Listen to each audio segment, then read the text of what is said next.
जम्बूबेट में श्री लक्ष्मण महाराज मठ मौजूद है। रामनवमी के पावन दिन वहां पर विशेष तरह के धार्मिक आयोजन करवाए गए हैं। तब रामनवमी के मौके पर श्री लक्ष्मण महाराज मठ में भगवान राम के आशीर्वाद लेने के लिए वडोदरा के भारतीय जनता पार्टी और कांग्रेस के कई नेता पहुंचे थे। आज रामनवमी का पर्व मनाया जा रहा है, तब वडोदरा के डांडिया बाजार इलाके में जम्बूबेट पर मौजूद श्री लक्ष्मण महाराज मठ में श्री राम जन्मोत्सव की धामधूम देखने मिल रही है।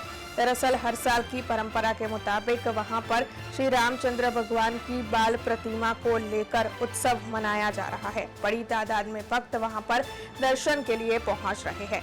तब आपको बता दें कि श्री राम जन्मोत्सव के मद्देनजर गुजरात विधानसभा के मुख्य दंडक और रावपुरा विधानसभा के विधायक बालकृष्ण शुक्ला, पूर्व डिप्टी मेयर और वार्ड नंबर 14 के म्युनिसिपल काउंसिलर नंदाबेन जोशी, पूर्व विपक्षी नेता चंद्रकांत श्रीवास्तव, वडोदरा शहर कांग्रेस प्रमुख Ritvik Joshi, election ward number 14 के म्युनिसिपल काउंसिलर जेलमबेन चौकसी, हरीश सिंगर समेत भारतीय जनता पार्टी के कई अग्रणी और कार्यकर वहां पर भगवान राम के दर्शन के लिए पहुंचे थे।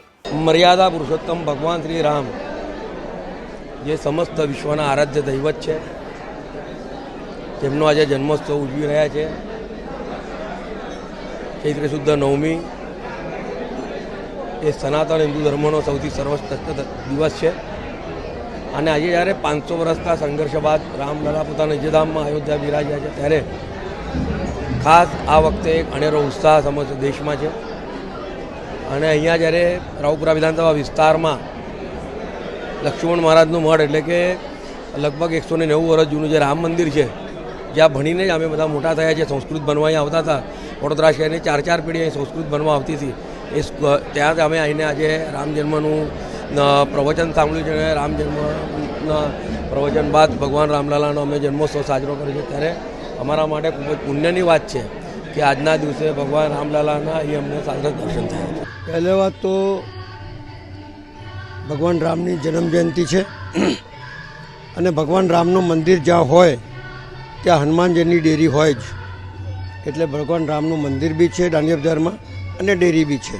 ભગવાન રામ એટલે સર્વ જગ્યાએ વ્યાપેલી છે। જન્મમાં બી રામ છે ને અંતમાં બી રામ છે। હિન્દુસ્તાનમાં દરેક નાગરિક રામ લીધા વગર નહીં ચાલે। પણ આ દેશની અંદર કોઈ પણ જાતિનું અપમાન ના થવું જોઈએ। એ વાત જ્યારે લોકો રોડ પર નીકળ્યા, માતાઓ બહેનો રોડ પર નીકળી, ત્યારે ભગવાન રામ કોણ હતા? એ બી એક ક્ષત્રિય હતા અને એક અવલાની રક્ષા કરવાની, આપણી પત્નીની રક્ષા કરવા માટે આટલો મોટો યુદ્ધ થયો રામ રાવણનો। એક આવો અહંકાર આ દેશમાં નહીં ચાલે। રામની ધરતી પર તો સહેજે ના ચાલે।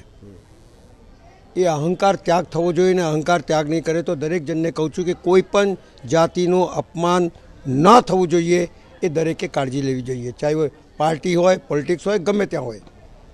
પણ આજે ભગવાન રામની જન્મ જયંતિ વખતે એવું કહું છું કે અંત समय पे भी राम का नाम लिए बिना चलता नहीं है। तारे अहंकार त्यागो, साची दिशा। भगवान राम सत्य माटे लड़ेला અને આજકાલ લોકો સત્ય માટે નથી લડતા। अब खबरों से लगातार अपडेट रहना हुआ आसान। BRG न्यूज आपके मोबाइल स्क्रीन पर।